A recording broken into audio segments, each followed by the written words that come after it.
All right, Cam, thanks for getting things started and welcome back everyone to the Denver Regional Council of Governments Building Decarbonization Program Oversight Board meeting for September 2025. Cam, can you go ahead and just, I guess we're not going to really do attendance. Do we have any, I'm on my phone, unfortunately, with my laptop on my side. Can you just let me know if we've got, we might have missing, Cam? Yeah, Mr. Chair. Uh, I don't, I mean, yeah, as far as members in attendance, we have Nicole Spear, Emily Bear, yourself, Rich Kondo, Dr. Walker Ravenel, and Mayor Douglas. Okay. I appreciate that. Sorry, I'm just trying to do this off of a small screen. So, All good. uh, well, with that, I'm going to go ahead and just open things up for public comment. Cam, do we have anyone on the line? Okay, I'll give it a second to see if we have any hands raised. It's mostly staff in the attendee section. No surprise.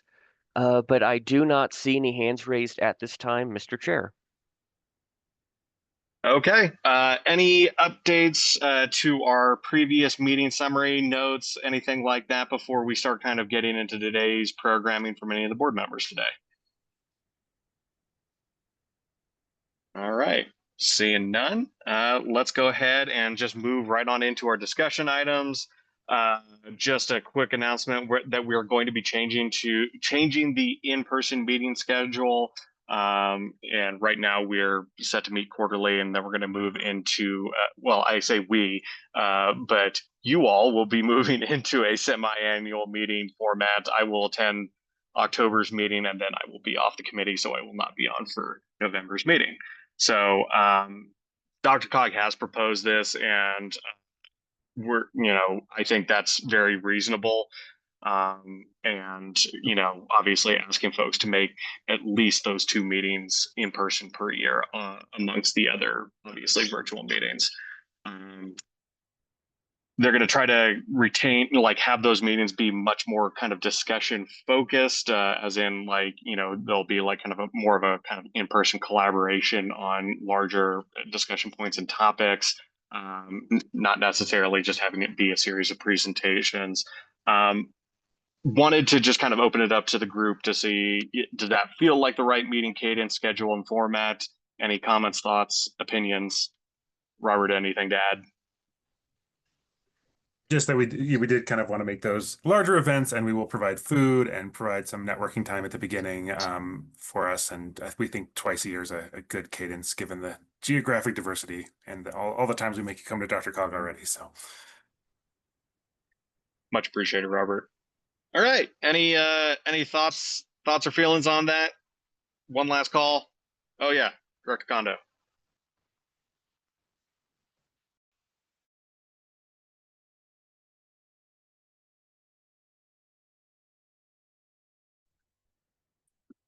I must have dry hands. I cannot get that microphone button to go.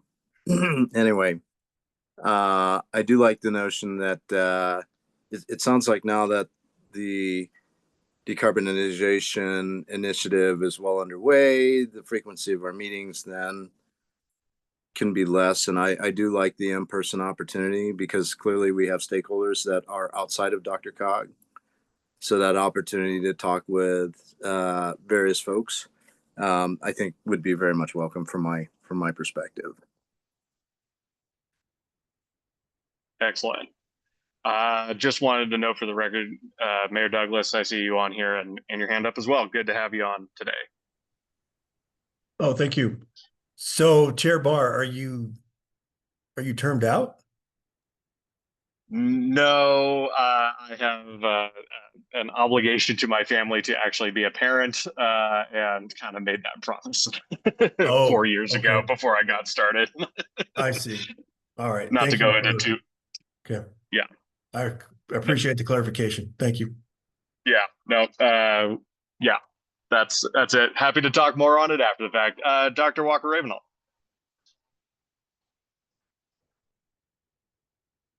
Can't figure this out.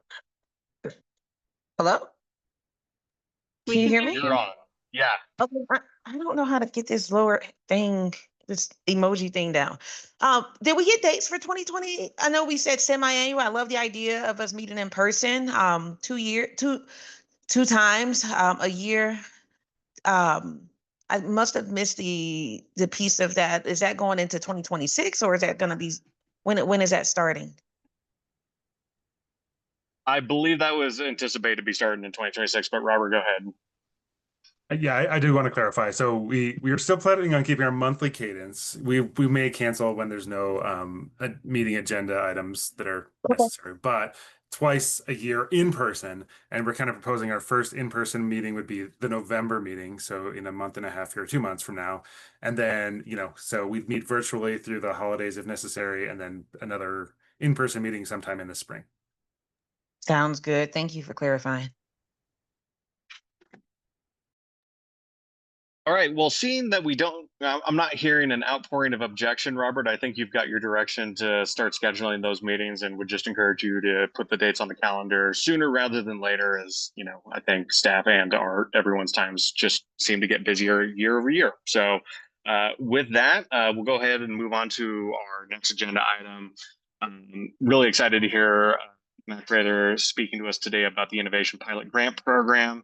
I think we're going to obviously let Matt get through his entire presentation. I'll probably be also bursting with questions and restraining myself from interrupting him. So yeah, I'm excited to hear what's going to go into it. And Matt, go ahead and take it away. Thank you so much. Give me just a moment here as I get my screen ready. As Steve said, I'm also very excited to share a little bit more about this program with you all. We've talked about it just through program updates, and look forward to diving in a little bit. So let me know, give me a thumbs up if you all can see these slides, please. Beautiful. We did cover this same update with our technical committee a couple weeks ago. And we actually led them through a little bit of an activity just to kind of get creative juices flowing around this, see where folks' heads are at related to this program. So I'd like to kind of lead you all through the same activity, just something fun for today. And it's a great opportunity to provide input. We'll have more as we get into the details, but this will kind of set us off, I hope, in the right direction. As a really top level reminder, this program that we're talking about is DRCOG's Innovation Pilot Program. There's a total of $6 million allocated to the grants and the administration of the grants and the program here. We've selected our vendor already for this through a procurement process, and we'll be working with VEIC, which is the Vermont Energy Investment Corporation. Quick overview.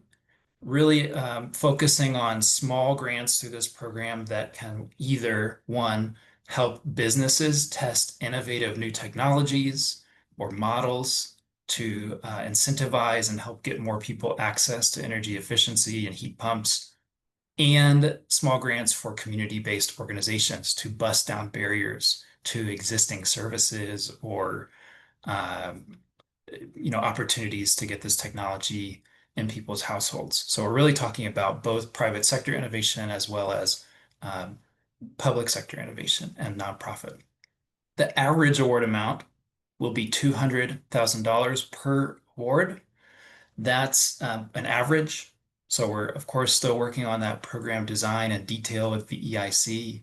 I imagine that'll end up being somewhat of a range, but just to give you kind of an anchor to the scale of these projects. That'll be our average. As I mentioned, we're going to really be targeting small businesses and innovative approaches with things that can scale.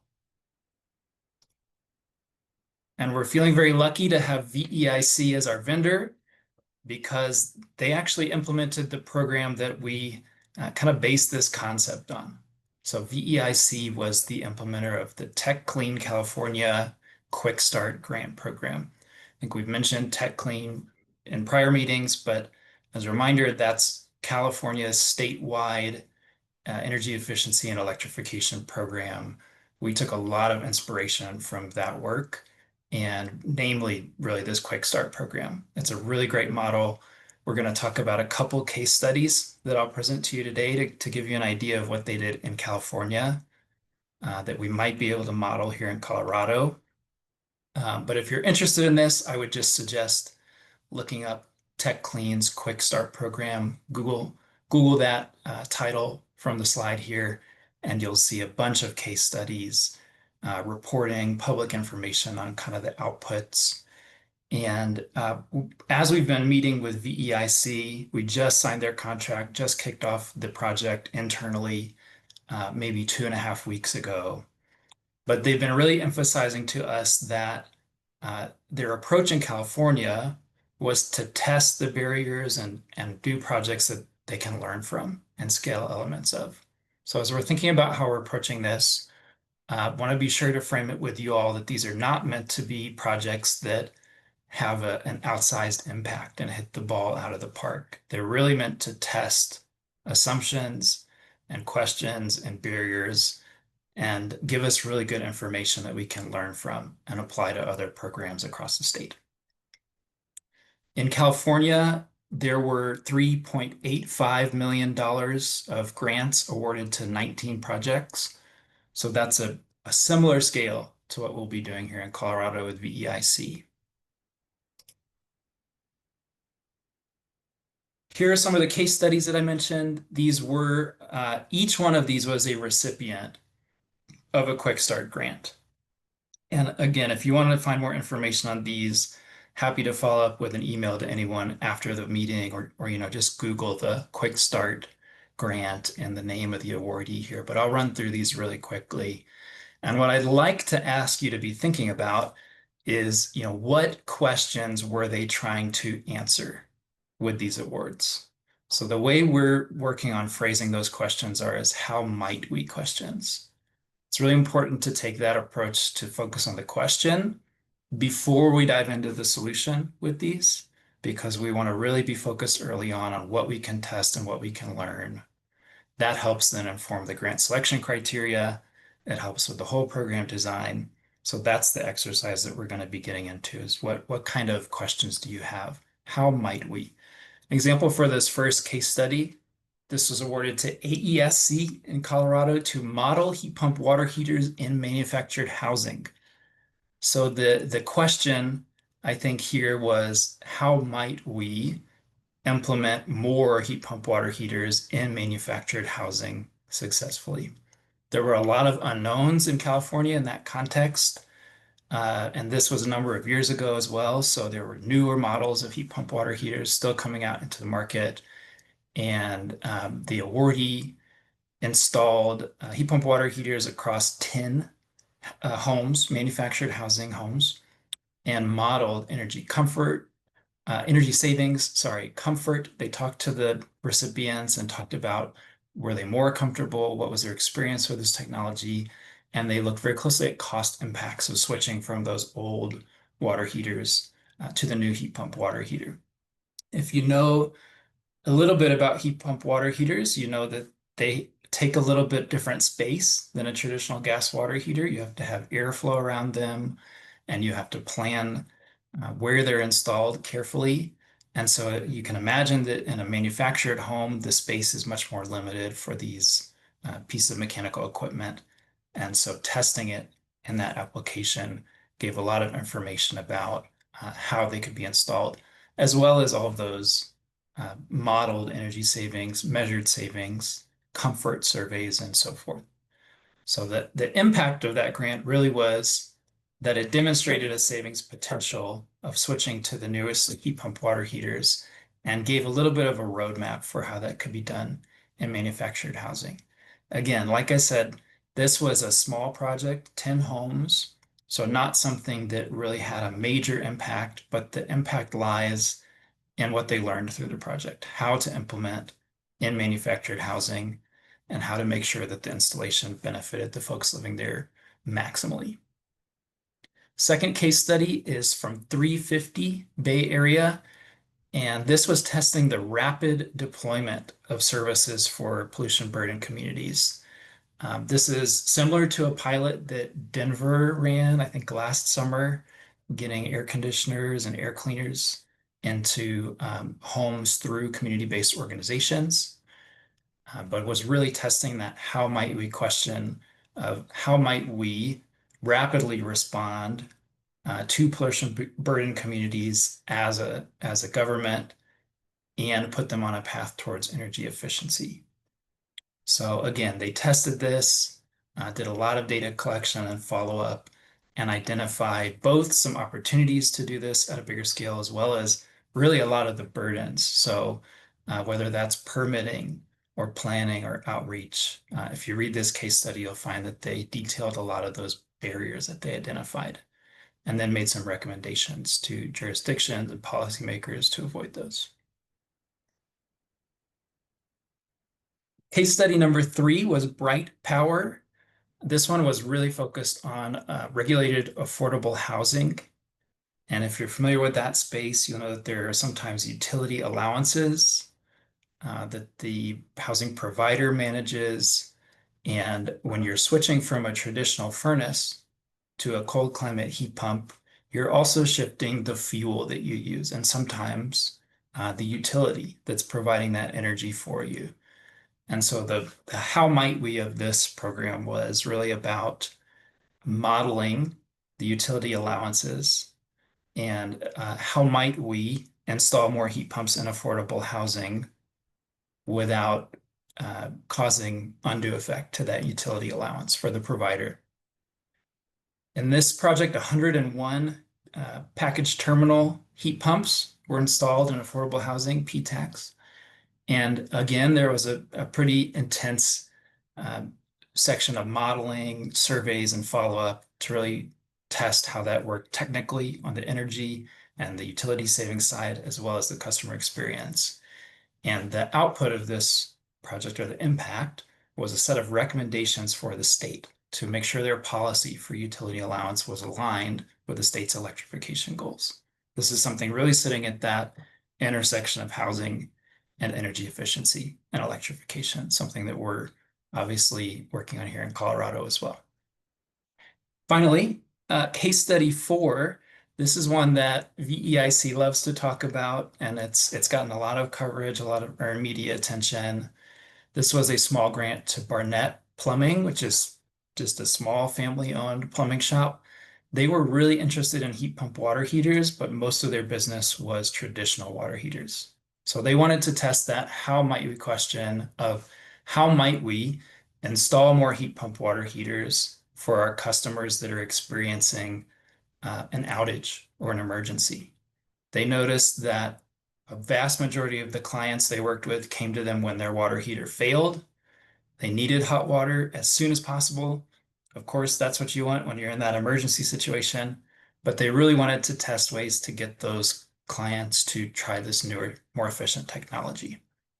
So the grant allowed them to provide a temporary water heater that they could install, basically remove that emergency situation from the table, and then sit down with their client under, a normal circumstance where they're not scrambling to get hot water back, and talk to them about the options. So through this program, this is a big deal because their conversion during failure went from single digits to 17% of customers. So 17% of their customers that had a failure and they talked to about heat pump water heaters at the end of this program chose that newer technology, which is a huge increase over their baseline.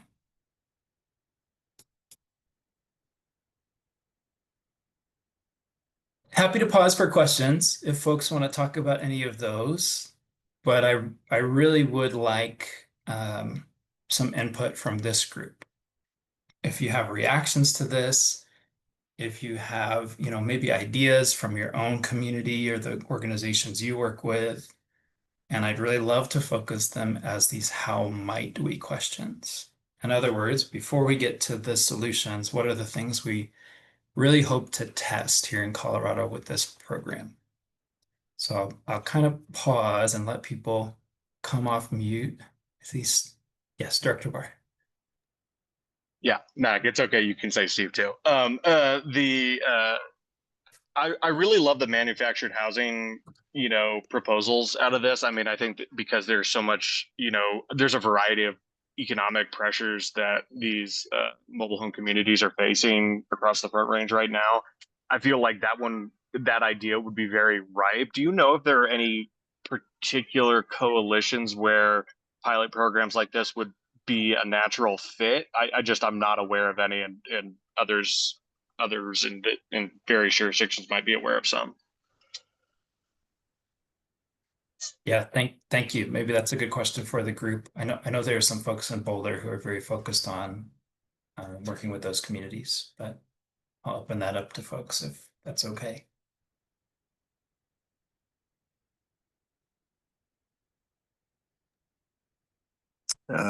Sorry, go ahead and just go based on the order you see your hand go up in, please. Yeah, Rich Kondo here. My other thought, besides just thinking about mobile trailer homes, is thinking about apartment complexes. I think in New York City, that's kind of what they've done is you've got high density living areas. And if many people have been to New York City, you got a lot of the roof space on top. So that's where you put all the heat exchangers and things like that. It seems like that's where you're going to get a lot of, I guess you would call it economies of scale, if anything. Absolutely. Yeah, great comment. That's in other locations that it's called split incentive sometimes between landlord and tenant is something that's also challenging and been tested. So I think that's a great suggestion, and encourage you all to keep jumping in, raising your hand, and also entering your ideas here with the QR codes. I feel like I don't quite have enough information to answer this question. What I'm most interested in is knowing what the lower income communities, what the communities that are most impacted by pollution and everything, what do they think the criteria should be? What are the problems that they're seeing, and what do they see as the sort of how might questions? So I would really love to hear from them versus trying to, share out whatever I think is not quite going to be right. Yeah, I appreciate that. And the purpose of this exercise is really just to get the gears turning a little bit, introduce the idea to you all, get some ideas. But I would love to now through this code get some information out to your communities and partners. And as we're really working on this program through the end of the year, we will have more opportunities to either through our community engagement grants or through your own networks get this information out to partners and nonprofits, and that's really where the brunt of the work will happen. So thank So you. just as a follow-up, then you would like us to share this around this survey around with community. Absolutely. If it's fine in this format, go ahead and do that. If you'd like us to put that together with some slides or an email for context, happy to do that as well. I think that it may be helpful to have that to share out versus just sending this. So thank you. We'll follow up with that. Absolutely. Andrew, go ahead. Perfect. I feel like me and Councilwoman Spear are kind of thinking very similar. I was just curious about how we're going to be able to potentially get that feedback from disproportionately impacted communities, particularly those in the regions that have, seen some systemic environmental injustice. So I love that thought process, Councilwoman. The other thing that I was wondering is how do we potentially layer this on with other pilot programs that are being targeted around the region? Like I'm thinking of several that, and I'll take off my Excel Energy hat here for a brief second, but I know there's several pilot programs that are going on in the energy section and trying to just ensure that we are getting the most bandwidth out of the grant allocations that you guys received here. So just was curious how you guys have thought about that or as you're building this program out. Absolutely. Thank you.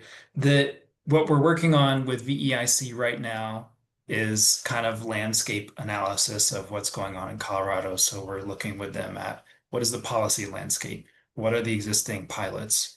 Kind of what are the major stakeholders and players right now? That's their first task, really. And then we'll continue into the further design of these incentives. So I think the ask for us from you all would be to please share those. If we're aware of quite a few of them through the state, through Excel and others, But if you're aware of other pilots or white papers or information that would be useful context for us as we're going through this, we would love to have those from you. Yes, I appreciate that. I have same sentiment as the previous members here. Because you talk about these heat pumps, the homes, especially the area around in a non-attainment area in Commerce City, in the industrialized area, how people could retrofit their homes. Some of them are rentals and all that as well. But talking about mini splits, you're gonna have to do upgrades to electrical plant panels.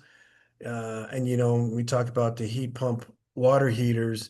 Is there room for that? What does that installation look like?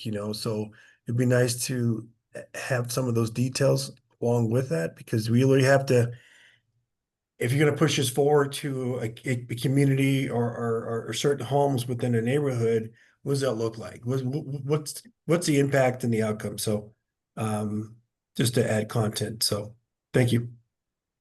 Yeah, thank you, Mayor Douglas. That's hear that feedback. And I would just add that some of the questions that we want to generate at this phase could be things like, how might we get more people access to air cleaning and air conditioning in their home? Could be as simple as really focusing on the needs at this stage. But I appreciate that. Thank you. Dr. Walker Ravenel.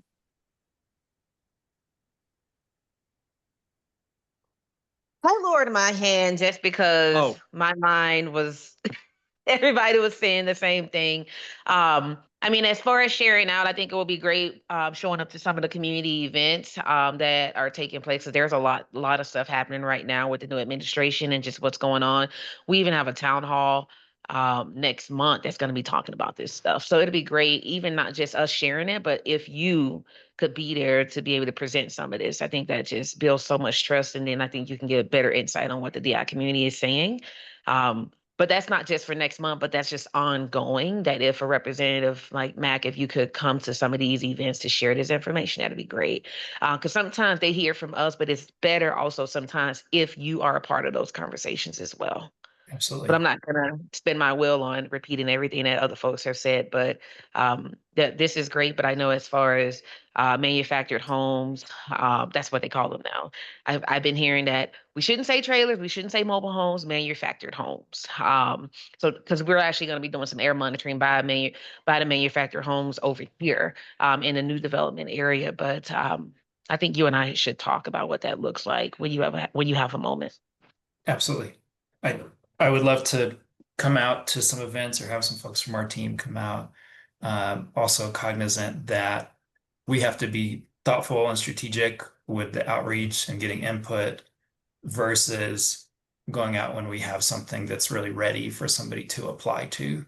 So would love to meet, and we'll continue to share more information on this as we're working through that process. And I think also, just to add on, thinking about sometimes how the community thinks, it's okay to say that you don't have the answers. It's totally okay to say that because I think they would appreciate that more. I do.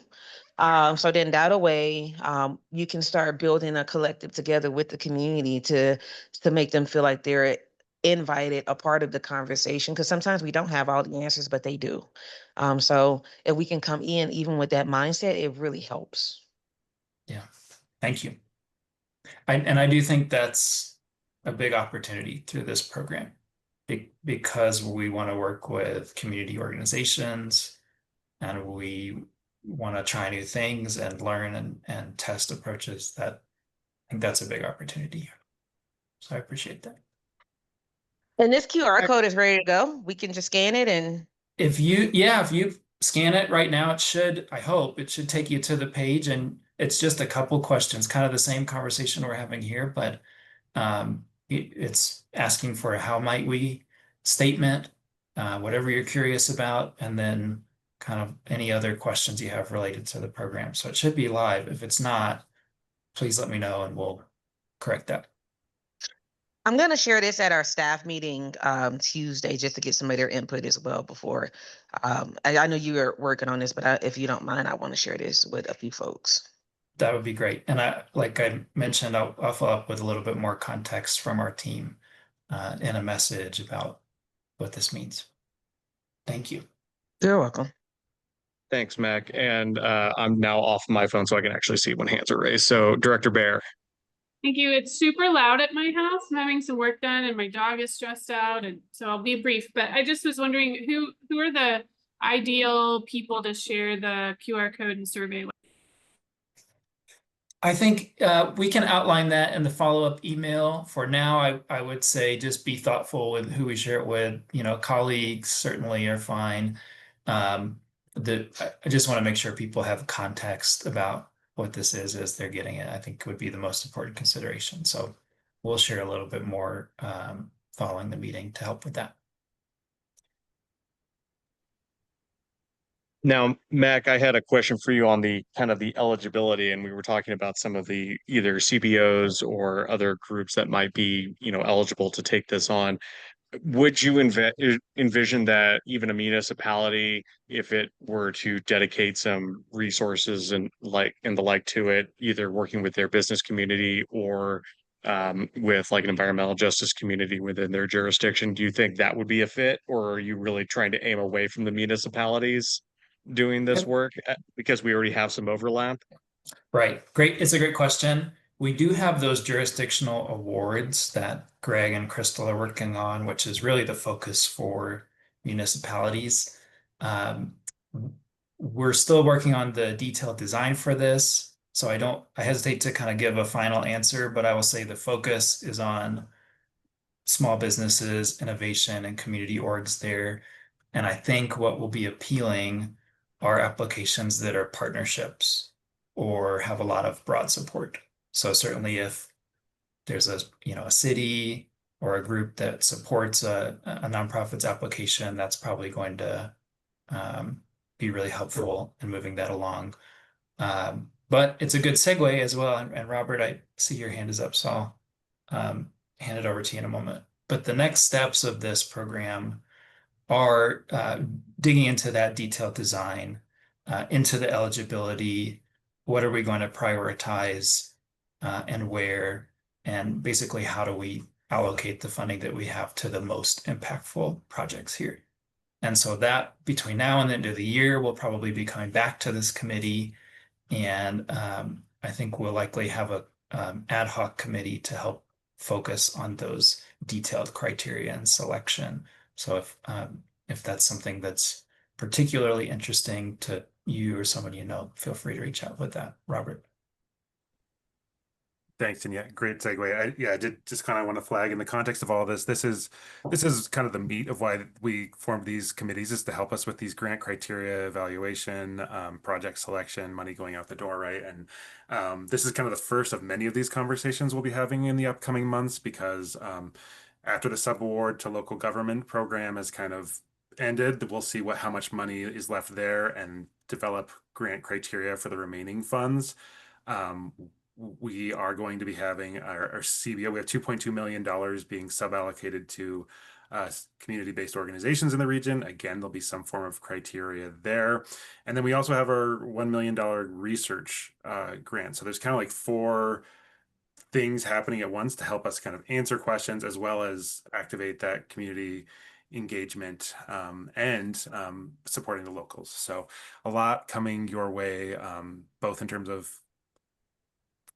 setting the kind of foundation like we're doing today with innovation, as well as actually developing policy and adopting that.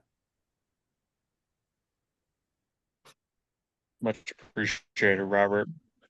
All right, last call. Any other questions? That QR code works, Mac, so I'll be forwarding it on to a couple of. Thank you for your time, Mac. Any other final thoughts? Thank you, everyone. I appreciate it.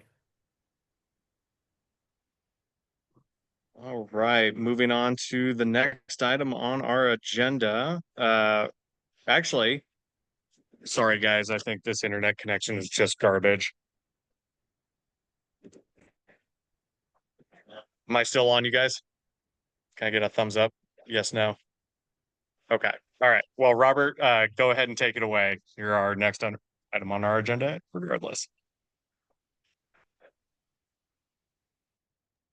Make it so hard to find the mute button when you share screen. All right. Hi, it's Robert Spots, DRCOG. We are going to give you kind of a big program update. It's been a minute, including some exciting news about our brand that some of you have probably heard.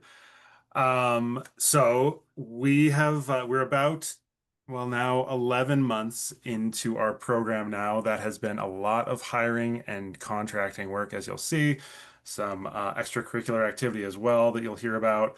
But overall, the money hasn't really started flowing out the door to the general public and contractors and local governments yet. We're getting very close, but we've expended less than 1% of our budget overall so far, about $2 million. Again, mostly staff and kind of ramping up with our contractors. So really that means we've got about 4 years left on this grant, and most of that $200 million left, meaning that a lot of money is going to be flowing out the door for those next 4 years, closer to a $50 million a year program. In terms of our launch, so we are in about a week and a half attending the Rocky Mountain Utility Exchange.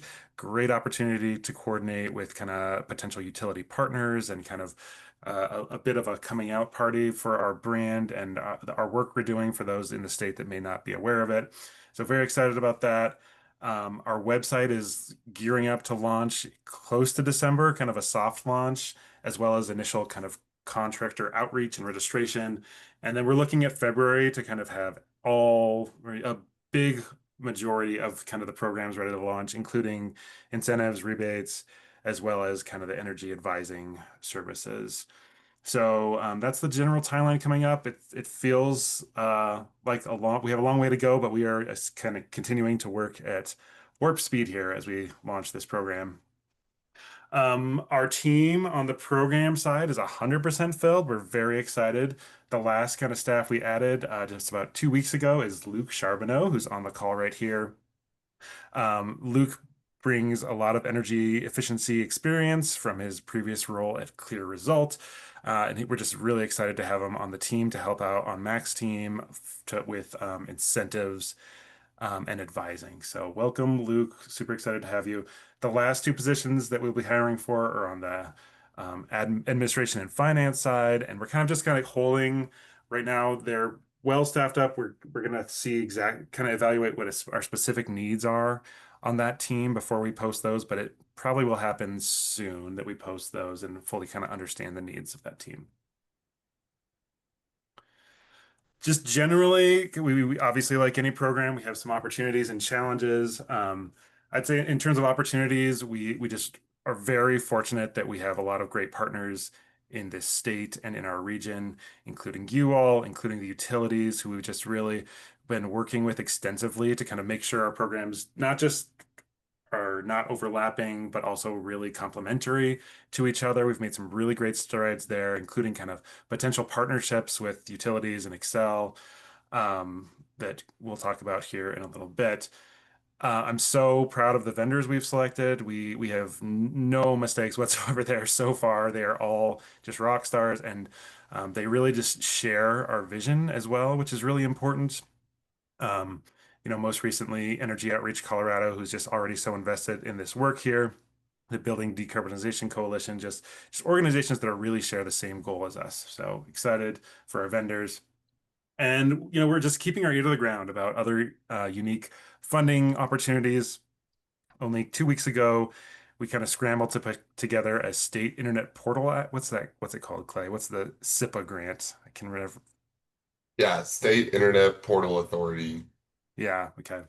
So we do kind of recognize that our contractor hub is missing what's called an aggregator service, which is a service that both allows the contractor to get reimbursed extremely quickly, as well as kind of handles a lot of the administrative application work. Even so, if a project were eligible for a DRCOG, Energy Office, and Excel Energy Rebate, for example, that's handled on their end. So we're excited about that grant opportunity, and kudos to Clay for working his butt off and putting that together over the course of 1 week. On the challenges side, we kind of recognized, given the current administration that we are unable to make amendments to our work plan that would just draw risk to our program. So we're kind of going to have to operate under the boxes that we established over a year and a half ago in terms of the budget. I think we can work around that, but it will probably create challenges. There is market uncertainty, I think in general across the country, but in terms of tariffs and the changes to the with the federal rebates on heat pumps going away, that kind of changes the math on these things potentially a little bit. And really, we did set very aspirational targets in this work plan. And we just basically see that now as our singular objective is to hit those important targets so that we're staying in compliance with the terms of our grant. So that's our shining light, is those targets, so we can stay compliant. But it's not going to be easy, and we'll need all the help we can get. Chris Selk is actually on a very well-deserved vacation this week on a cruise in Alaska for her birthday. So you'll have to suffer through me on this the presentation of where we're at in terms of marketing comms. So we are very excited to have worked for months on with research and interviews, stakeholder input. And we do have selected a new name for the program, so we can stop calling it Building Decarbonization Program. We're going to go with Power Ahead Colorado. I will give you a little peek here. We think the name is energetic and future focused. The term Colorado kind of establishes a sense of place and trust in our government. In fact, in the market research, out of about 200 people surveyed, about 80% of them felt like they instantly kind of trusted the brand, which is a really high mark for a survey like that. It really supports our no wrong door approach. Really, anyone in Colorado can come to us for help, and we can get them to the right place, whether that's to a utility or a state program. And then it does create opportunities for partnerships beyond the DRCOG region. We heard a little concern about the acronym PAC, given that it kind of sounds like a super PAC, or it could, which is why we like the acronym PACO, P-A-C-O. It just has a great ring to it and avoids that PAC. In terms of the logo, we went through a long process and really landed on this one. We feel like it hints at both the kind of Colorado symbol as well as moving ahead and powering ahead. All the colors come from the DRCOG's existing style guide, and the triangle kind of references the existing triangle in DRCOG's logo. So you will hear a lot, kind of in-depth presentation about how we arrived at this brand at the October meeting from our vendor Karshagan. So it's not an official launch. We're not really hiding anything here at this point, but we're not also doing press releases yet, but just wanted to give you kind of a sneak peek here. There's kind of another look of it, a kind of initial glance at how it can look as a program of DRCOG, as well as just our general color palette and some kind of variations that we might play with the logo. Aside from that, we're working closely with GBSM, who is our crisis communication, who is our earned media sub vendor.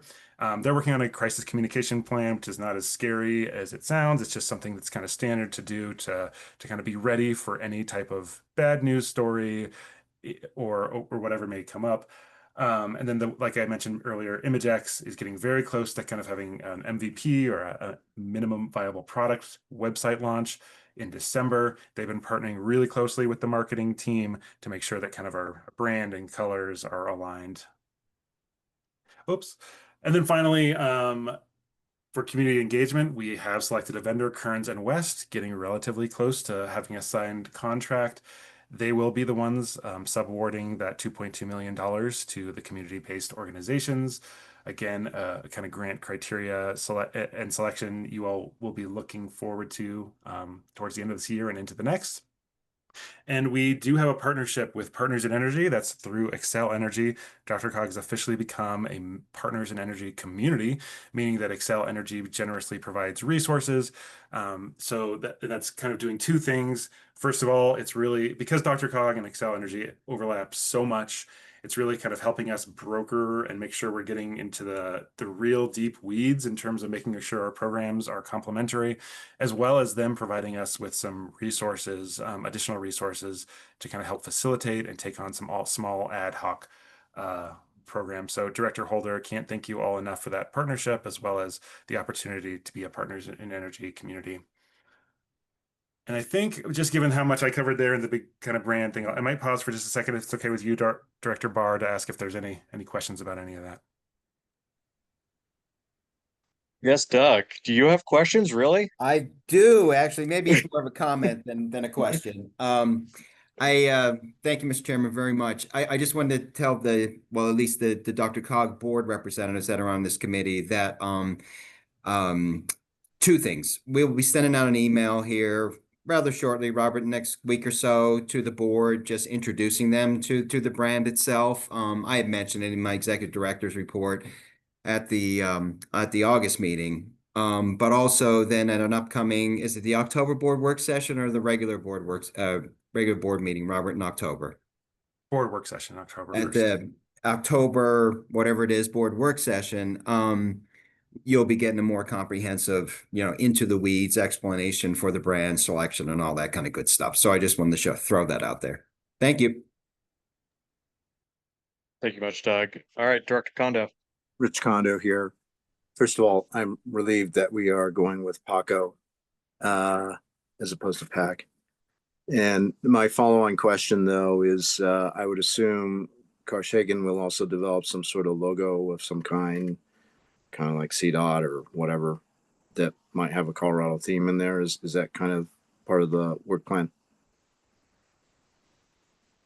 So, well, hopefully we're hoping that you can actually see some of the kind of proposed ad lobs, they're called, which is like basically how this logo looks in terms of the kind of broader campaign. So it gives it more of like the Colorado feel.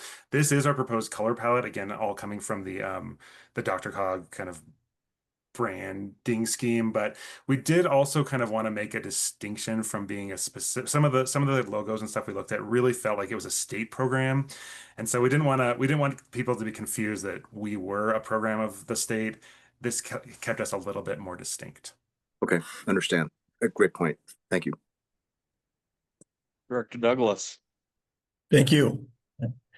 I do appreciate the Rocky Mountain Utility Exchange that deals with the co-ops. So that's gonna be really good for them to hear from this group. And then as far as the power ahead, are there going to be any mountains? Can you put any mountains in here, or because it looks more like something down in the coastal area? You are absolutely right. Honestly, I probably shouldn't have even showed you this. Is too much information. This was super early work, just kind of a little bit of kind of reference. Almost all of the kind of stuff we're seeing as of last week involves mountains, and we're trying to make it feel very Colorado, very local, and trying to get it more in kind of like a neighborhood feel rather than kind of just, a lodge out in the middle of the woods. So great flag, and apologies. Okay, no problem. Appreciate it. Director Spear. Yeah, thanks for all the work. And I was just gonna say, when it goes to the full board, I might recommend just being really, really specific about, are you asking for anything from us, right? Like, I mean, I think by the time it gets there, it's gonna be set. You've already done a lot of the research on this to suggest this is a good one. So I might just try to emphasize this is informational, so that you're aware, like, why are you bringing this to the board? I guess this is sort of the question, because I don't think we need to approve it even here, right? And so it's just making sure it's that, because otherwise, I mean, I could see 60 different opinions on exactly how these should all change. No. So just for your own sanity, I might recommend just being crystal clear with why this is coming to the board. Can't thank you enough for those flags. Definitely agree. This is kind of really this is just a real reveal and explanation of how we arrived where we are. And I'll just say from my experience, first time ever going through a branding process like that, because I'm a government employee and that's a weird thing to do as a government employee, that it's just such a unique experience, and that things kind of hit you in different ways at first and then they grow on you. And it really just took a very, very long effort for us to arrive at this place where we're very happy. So I'm sold on it, Robert. Print up a hat. I want it. I love it. Let's do it. You'll be the It's first a, one it's a to get sweet one, Director Burr. logo. Thank you.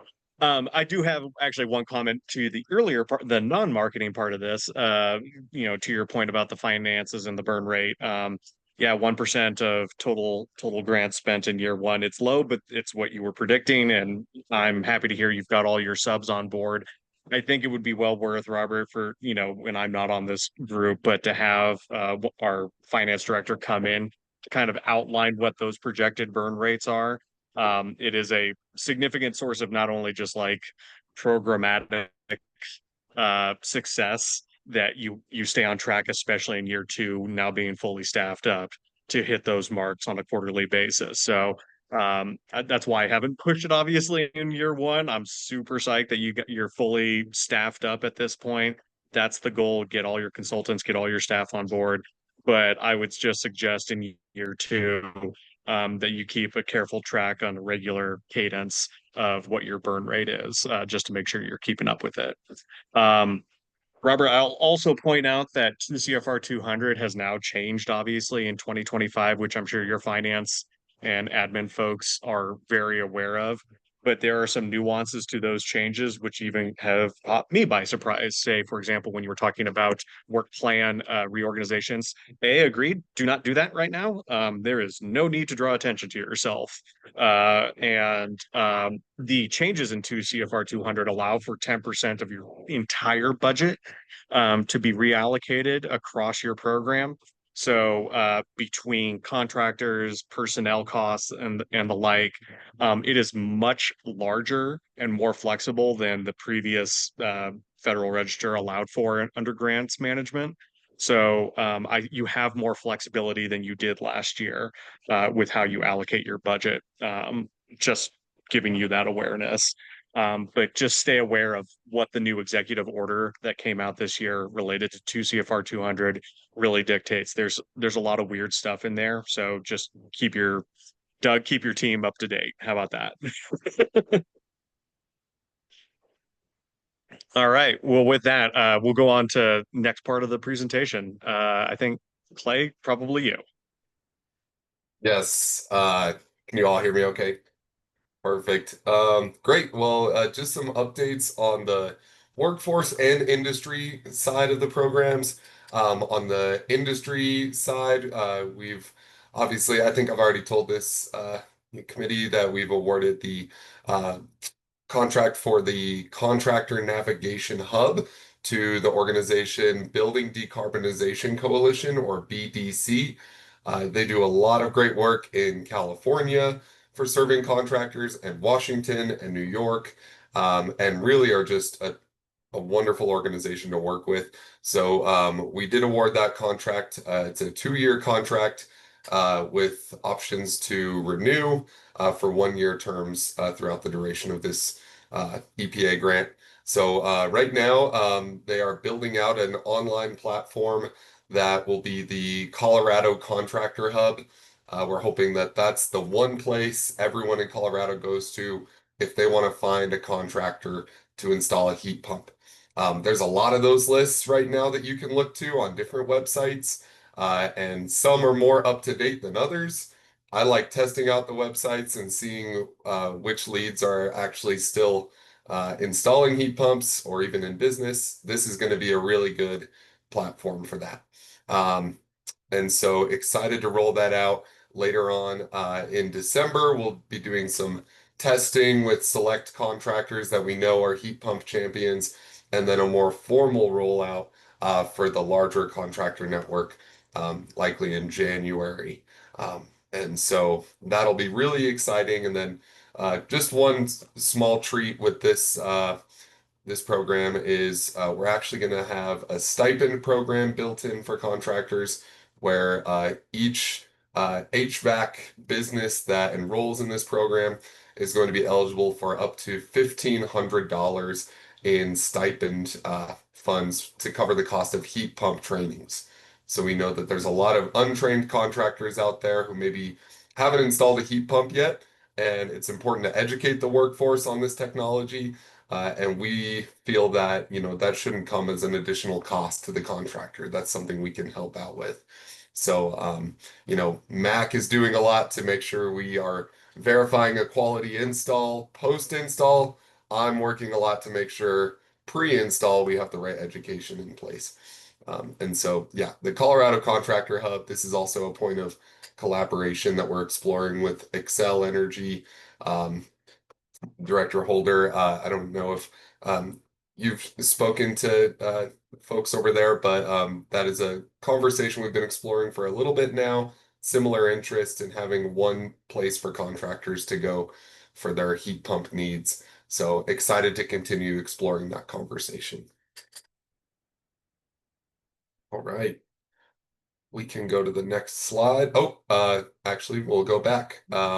Yes, Director Holder. Maybe just letting the cat out of the bag. Apologize that I'm not able to jump on camera. My bandwidth at my home is a little spotty, so to ensure that you guys come through clear. But thanks for flagging that. Super excited about where we're at internally, just sharing here with the board, just for some internal knowledge. Actually, we're moving forward with some MOUs with several different contractors as we're kind of negotiating that. I actually just signed a handful of them myself here yesterday, so excited to partner with you all on this and continuing to move it forward with Partners in Energy. So I think we're going to hit the ground running as we hit Q1 of next year. So thanks for flagging that, Clay. I appreciate that.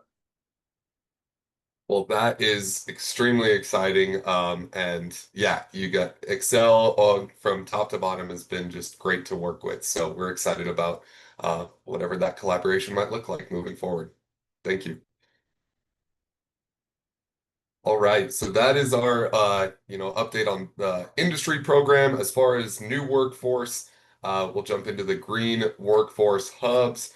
Again, this is a $5.2 million contract that has been, we're finalizing contract negotiations with Arapahoe Douglas Works, and they will be passing through funds to 4 other workforce centers in the DRCOG region.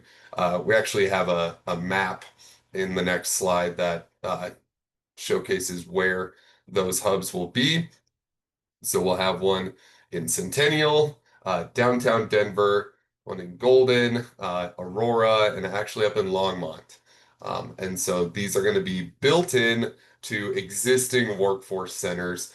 And if typical workforce center is a brick and mortar building, you can go in and get job seeking services, resume building, but this is going to be, there's dedicated staff to help connect you to HVAC trainings, electrician, apprenticeships, and all the tools and resources anyone seeking a job might need.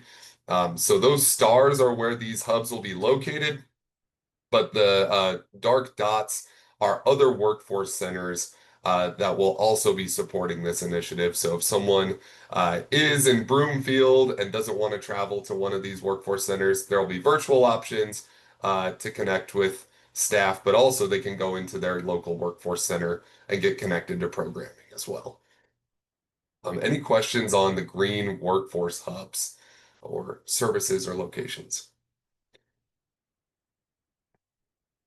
Yes, Mayor Douglas. Yes, can we make recommendations? If they're available I know the one in Aurora, I see there's a black dot just above where it says Adams, below Broomfield, and what's the one up above where, just below Southwest Weld, where's that located? That is, I will go check on that. Off the top of my head, it's been a while since I put in the data for this map. But I will get back to you on that, Mayor Douglas. I don't know off the top of my head. Thank you. Appreciate it. Yep. All right. And then lastly, just some procurement updates on the growth access programs.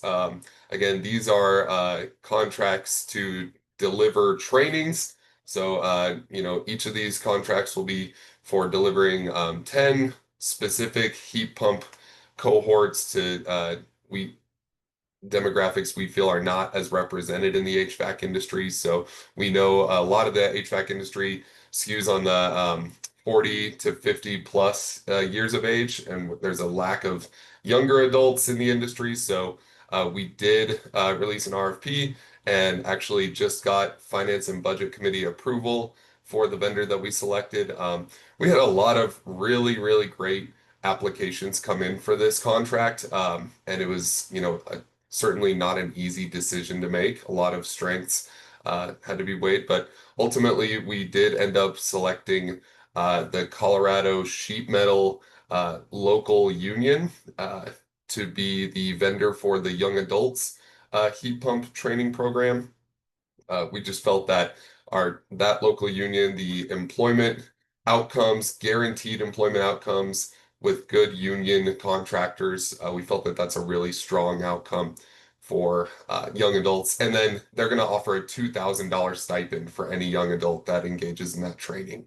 So certainly pretty exciting to be able to tell high school graduates, hey, we'll actually pay you $2,000 to end a guaranteed job in a booming industry right out of high school. So very excited about them. And I see, we will be beginning contract negotiations now. And then we also selected a vendor for the multilingual training program. Again, same thing, a lot of great applications that came in and submittals. So very tough decision, but we ended up selecting Mi Casa Resource Center, who submitted an application partnership with Red Rocks Community College, Front Range Community College, and Blue Sky Training, all as partners. And they are going to be delivering 10 trainings to individuals who English is not their first language. So multilingual training. We know our region is very diverse with languages spoken. So Mi Casa's deep community roots with that, with our Hispanic community, we're really thrilled to be working with them as well. And then hoping to release our last RFP for justice impacted training, folks that are at low-level correctional facilities for low-level crimes that are soon to be releasing back into society, getting them the training that they need. So we will definitely keep you all apprised as we release that final RFP.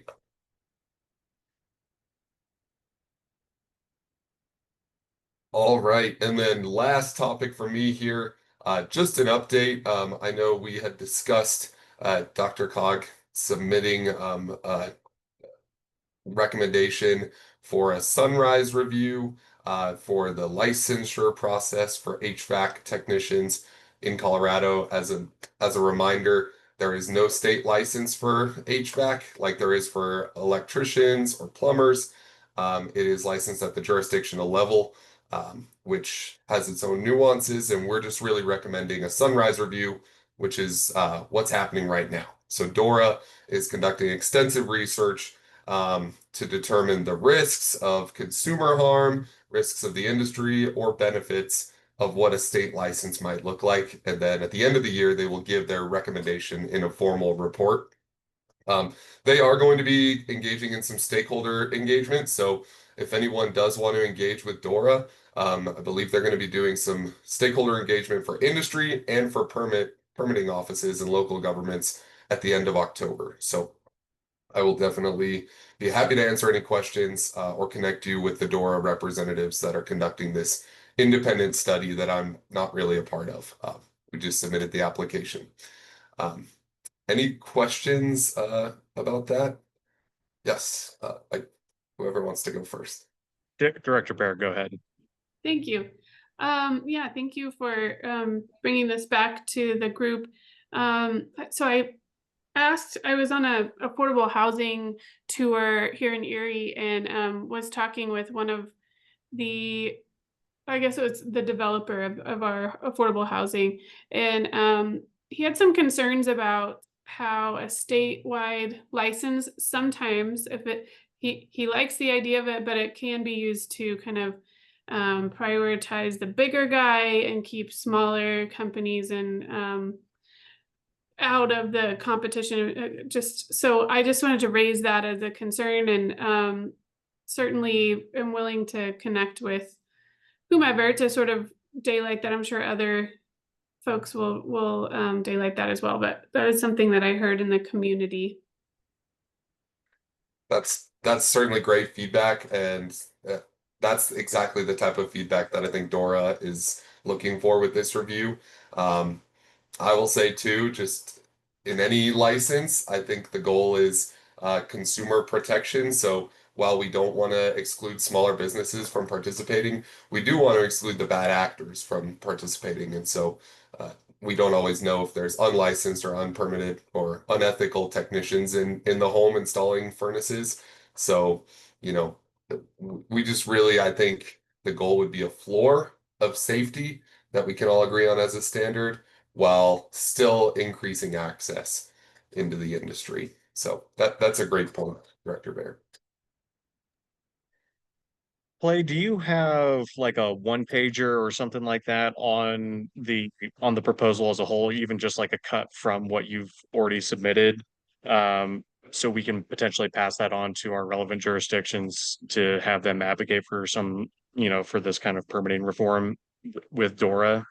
I don't know, Doug, is that appropriate? And or, Clay, do you have something we can pass on? Well, go ahead. Go, Clay. The application that we submitted is a public document now that it's been submitted to Dora, so that is available. And there is, a summary at the beginning of that application. So I would probably reference to that. I don't have anything DRCOG branded that I'm sending out as a one pager. I'll defer to Doug for that. If you have any opinions or thoughts. Yeah, I mean, Mr. Chairman, I mean, welcome to, provide that application to you, or maybe even the summary at the front end, if that's helpful. No, I can search the Dora site just to find the application information. Clay, thanks for the reference there. No, not a problem. Thanks, Doug. Thank you. All right, and that is the update on my end. Thanks all. Excellent. Thank you, Clay. We'll jump into some very quick updates now on our incentives, energy advising, a little bit on innovation and low income work. Again, Mac Prather here, program manager for those areas. Like to really focus on our objectives, which are starting to solidify. You'll be seeing a lot of these, I think, in 2026. So just framing for what we're doing. Again, all of these programs are about market transformation, making this process easier for the customer and the contractor, and making sure that everything we do really, as Clay said, supports those contractors who are doing the right thing, who are taking the time and doing the right design. So we want everything we do to be a service to those folks. Some of those detailed objectives, that the aspirational work plan goals that Robert mentioned are down below, which we won't get into in detail today, but you'll continue to see these as we move forward. So some more granular updates on programs in the next slides. Our incentives and energy advising program, we've gone through solicitation for this program. As a reminder, it's a $59.6 million program that includes the administration, the time spent during energy advising, planning the program, and $40 million of that is dedicated to the actual incentives for the heat pumps and energy efficiency measures we'll be promoting with this program. We're very, very happy to have VEIC selected for this program with some local partners, which include Brendel Group and Group 14 Engineering. Group 14 is the quality installation verification provider for a few large programs in the area, including Excel right now. So they provide a similar service to the utility, checking for the best quality in heat pump installations, and that will go a long way to have them consistent across programs. We're currently working on negotiating the contract with VEIC. really, really pushing to have something, of course, that's makes everyone happy, but something quickly so that we can get a start on this amount of work. Next slide, please. Robert, I think, teased this at the start of the call, but we've also selected Energy Outreach Colorado for our $48 million full service low income program. This is a program that I'm very excited about. We had very good competitive responses to our RFP for this program, which we were really pleased with. And we're happy that we landed with Energy Outreach Colorado just because of because of their great proposal and all of the work put into that, but particularly because of the trust they have in our state, the work they've done with utilities, with communities, and something that set them apart was really the shovel-ready projects that they brought to that proposal for us. So as a reminder, we're focused on regulated affordable housing and income qualified single family homes and similar properties for this. And they really brought a lot of projects to the table that they've already done work on, projects that are going to be ready to go in the next year.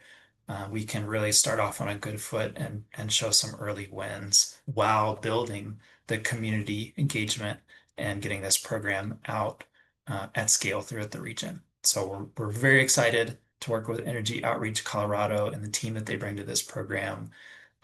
Likewise, working on negotiating that contract with them and starting this program off through the end of the year.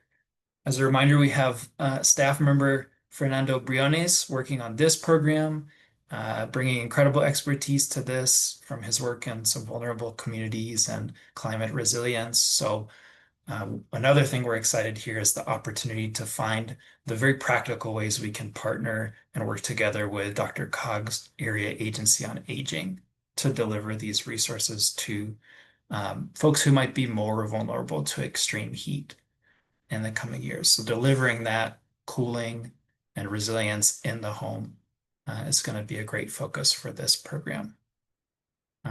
Forgot to mention this on the first slide, but Luc Charbonneau, as Robert introduced at the start of the meeting, supporting that incentives and energy advising work. And we're very glad to have him joining the team.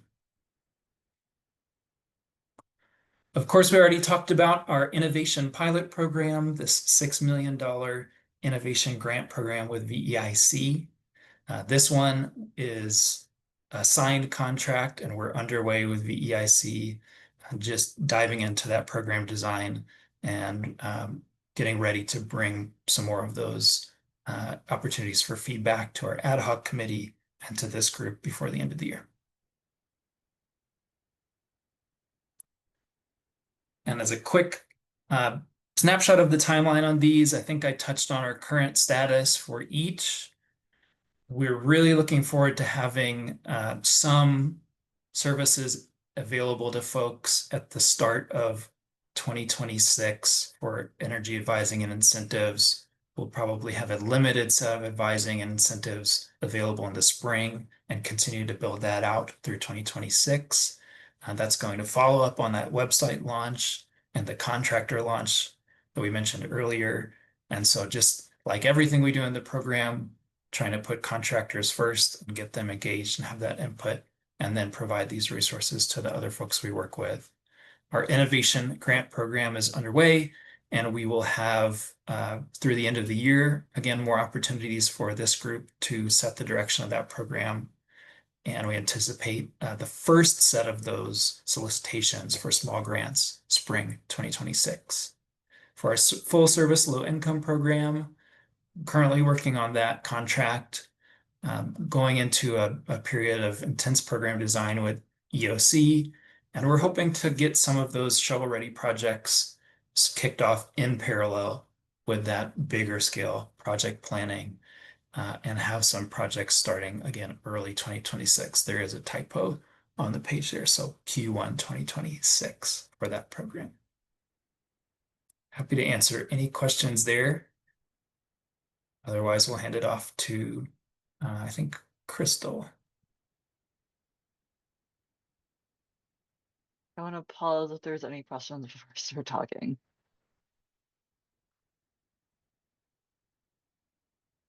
Okay. Seeing none, hi everyone. I am Crystal Eckelkamp. I am a senior policy specialist working with my colleague Greg Meow on the Building Policy Collaborative side of the DCARB program. And you can go to the next slide. We have a very extensive team working on this very vast collaborative. So as I mentioned, Greg and myself are the ones on the DRCOG staff team administering this program, but we also have a robust bench of vendors. So we have Lotus Sustainability and Engineering, who are helping facilitate the Building Policy Collaborative as a whole and the various subgroups within that. And then we also have a lot of other expertise, including technical policy experience, expertise, stakeholder engagement expertise, and legal support. And so we have a huge bench of vendors that's really helping us work with these jurisdictions on policy. And you can go to the next slide. You can actually go to the next slide. I'll cover this at the end. Thanks, Clay. So the collaborative I'll talk about as a whole, there's a lot of benefits to this collaborative. So one of the biggest benefits is that we are trying to achieve regional policy and regional decarbonization at a regional level. Right now, it's very piecemeal with the different policies that we have for new construction and existing buildings. So this is going to be a really great benefit out of this collaborative. Obviously, there's a lot of collaboration and peer learnings from these jurisdictions. I'll talk a little bit more about that on the next slide. We are also working on developing model policies, and we like to call them a menu of options, so that each jurisdiction can kind of decide what tier of policy is correct for them while still achieving our regional greenhouse gas reduction goals. There's going to be a lot of stakeholder engagement that happens through this collaborative, and we'll have some really exciting research support and findings through this as well. Clay, if you can go to the next slide. So there's a tiered structure to this collaborative. So the full building policy collaborative, as we talk about it, that means all 59 member jurisdictions at the same table, working together and discussing these policies and regional goals. We have the DRCOG staff team to provide oversight. We have your group to provide oversight on that, but we also created a steering committee. This steering committee is between 10 and 20 members. It's comprised of some local governments in our region that helped write this application and can provide guidance and intentions from that. We have some state staff members on that as well to provide some connection, collaboration with the state and understand their intentions with their statewide policies, as well as some really important equity and community stakeholders from the different communities in our region that maybe they're not building experts or policy experts, but they're more of that equity expertise to kind of let us steer us clear of some of the impacts that these policies can have. So we have that steering committee. They meet quarterly and they provide guidance on what we're talking about with the Building Policy Collaborative, as well as a lot of the documents and outputs of this collaborative as well, which you'll see a little bit of that going on. We have the full BPC with all the member jurisdictions, but we've done something where we kind of organize them into different groups. So the first one we call cohorts. The cohorts are jurisdictions that are of similar population size and demographics grouped together to talk about these policies. It creates more of a safe space for them to discuss this with like-minded jurisdictions and address possibly sometimes similar barriers or implementation needs that they have internally. So an example of this is that we have Clear Creek County and Idaho Springs within the same cohort, but then we have Denver, Aurora, and Lakewood in another cohort together. We have about 4 cohorts of these jurisdictions.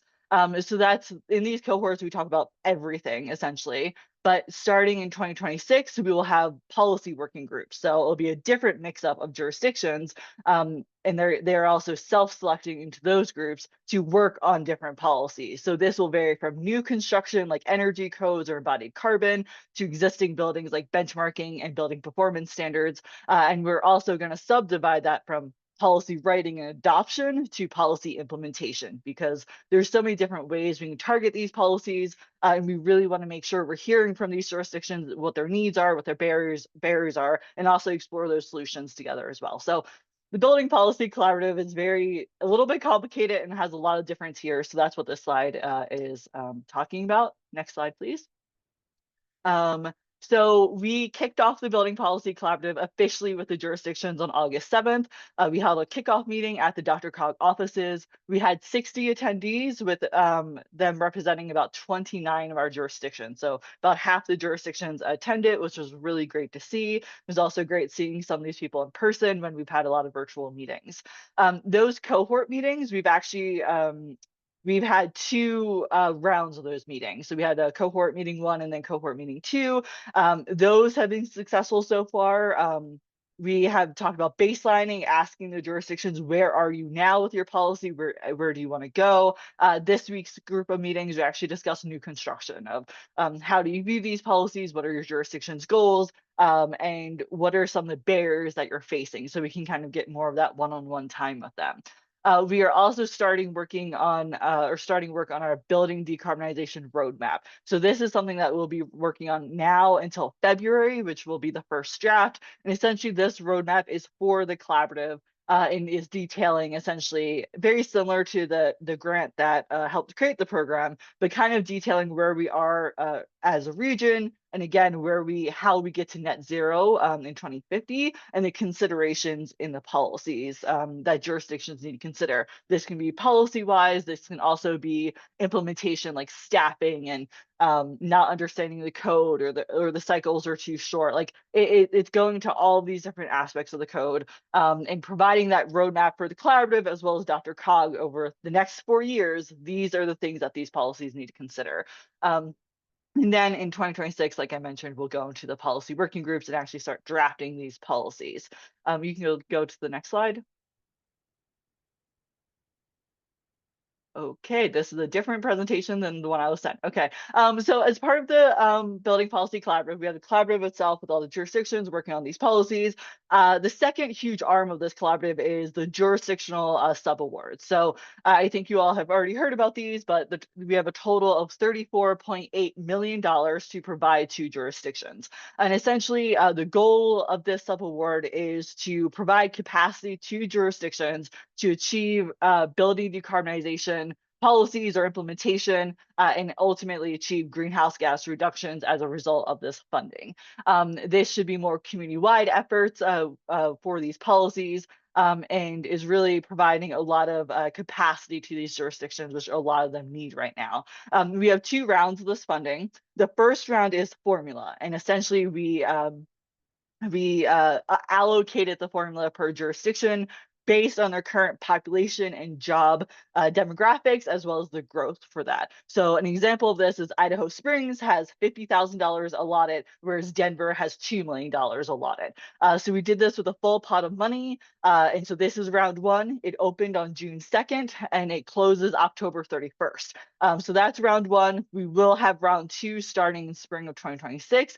And depending how much money is left out of that 34.8 million, that will be a competitive fund essentially. So that application period is going to be a little bit different from this one. You can go to the next slide. So jurisdictions can use the subaward for what we call many different eligible uses. So the most common one we're seeing is staff capacity. This can be internal or via external contractors. Pretty much every single jurisdiction is citing this as a need. So that's a very common application use. There's other items like training and certification for staff to better understand these policies and be able to implement them. There's also permit and systems support. An example of this is some jurisdictions haven't updated their systems in like 10 years when a permit is pulled, or some other jurisdictions have a software, but for an example, when a heat pump's being installed, they can't really tell, like the permit goes through the system, but they don't have a way of tracking that. So they're using the subaward to kind of have more data at their fingertips and also be able to share that with the BPC of like lessons learned with these systems and how to better understand, these permitting review processes and things like that. Stakeholder engagement is also a big need that we're seeing with these jurisdictions to actually conduct stakeholder engagement around these policies in their jurisdictions. And then there's also support for technical assistance. So this can it's kind of a wide bucket, but it can be case studies and research for the jurisdictions. I know some jurisdictions are kind of doing assessments of their building stock within their area to better understand the energy and greenhouse gas emissions from their buildings, to help use that to support their councils or get more stakeholder buy-in for some of these building decarbonization policies in the future. There's also custom measures as well, in case there's just another measure we haven't thought about that can help with building decarbonization. The only one I've seen this used for so far is around embodied carbon, because that is a very new policy that not quite sure like how to adopt or implement that. Next slide. So as I mentioned, total is 34.8 million. We've had 4 jurisdictions apply and be approved. That's been Denver, Lakewood, Westminster, and Longmont. That is a total of 5.6 million. There's actually a typo on that slide. So we're currently working with those jurisdictions to get those contracts at the door so they can start working or start using that funding. We're then working with about 20 to 25 other jurisdictions right now on their applications, helping them better understand how they could use this funding, and even sometimes going with them to go in front of council or try to help them get that internal buy-in to use this funding. So we're doing a lot of work there to support them on these applications, because that deadline is October 31st. So we're doing a lot of work there. Play next slide. Yep. So as I mentioned, we're working on the sub-award right now. We have the Building Policy Collaborative itself up and running with cohort meetings and full BPC meetings. Starting in November and going into the new year, we will start designing the round 2 of the sub-award application, and you will probably be hearing a lot more about that as well. Next slide. The third tier of this program is research. We have this $1 million budget for localized research. So full BPC collaborative approach of just working together. Then we have the sub-award funding to actually support the jurisdictions. And then we have this smaller bucket of research. We are going to hopefully publish an RFP within the next month for this arm, this support. And essentially, we are going to use this funding to do more policy modeling, to understand the costs and benefits of these policies that are going to be adopted in the region, and also look at more in-depth possible equity impacts, economic and environmental impacts, and also what these policies will actually cost to a jurisdiction, to a building owner, to a resident, et cetera. So using this to get a lot more data, we'll do a building stock analysis and explore different retrofit strategies that will help achieve our regional GHG goals, and also just look at electrification needs and other data that can support us there as well. Next slide. And I guess that's it. So that's the Building Policy Collaborative. I'm happy to answer any questions.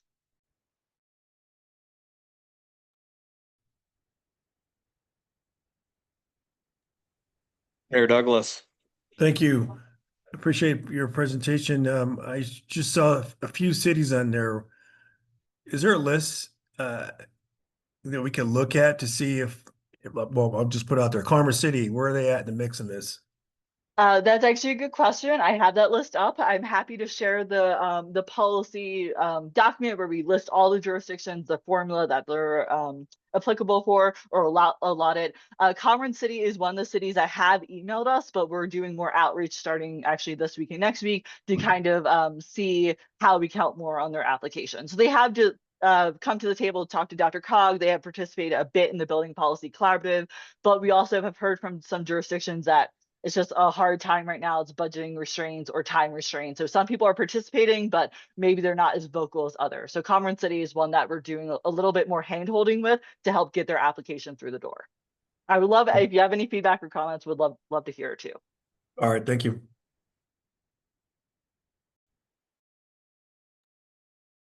I just want to say, Crystal, that the comment and feedback from our environmental specialist in the city has been extremely positive from the collaborative, and said it's been very beneficial as well. So, and I saw her in the picture where you were fully that collaborative together. So anyway, feedback's been positive from my staff, and hope that they're one of the ones in process of putting together their application too.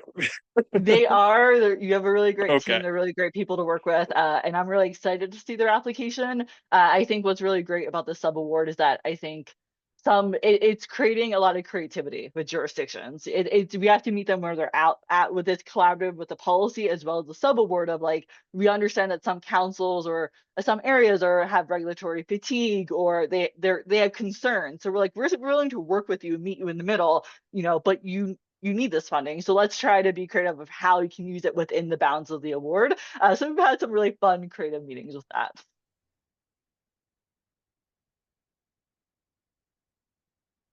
All right. Do we have any other comments or feedback? We got the end of all our staff presentations, Robert, from what it looks like. And I think at this point, we can go ahead and kind of move on to any sort of general updates or board announcements or board updates. Just want to say, Robert, thank you to you and your team, obviously, for helping me prep for the Green Business presentation we did with the Tri-Cities Green Business Network. That was turned out really great. And Andrew, thanks to Excel coming out as well. I appreciate all the input you guys made during the same presentation.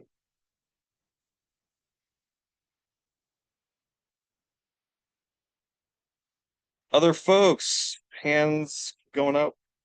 Yes, no? Seeing none. Robert, Doug, you guys have any other final announcements? I mean, I know you just went through a pretty comprehensive list of updates.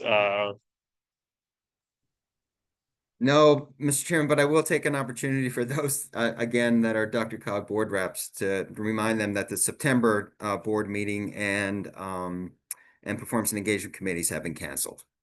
You're welcome. Thank you. And the crowd goes wild, Doug. Thank you. All right. Well, with that, I think we're ready, as my internet connection is cutting out. I think we're ready to go ahead and say see you later till our October meeting. Thank you all again, and staff, thank you again for your presentations today.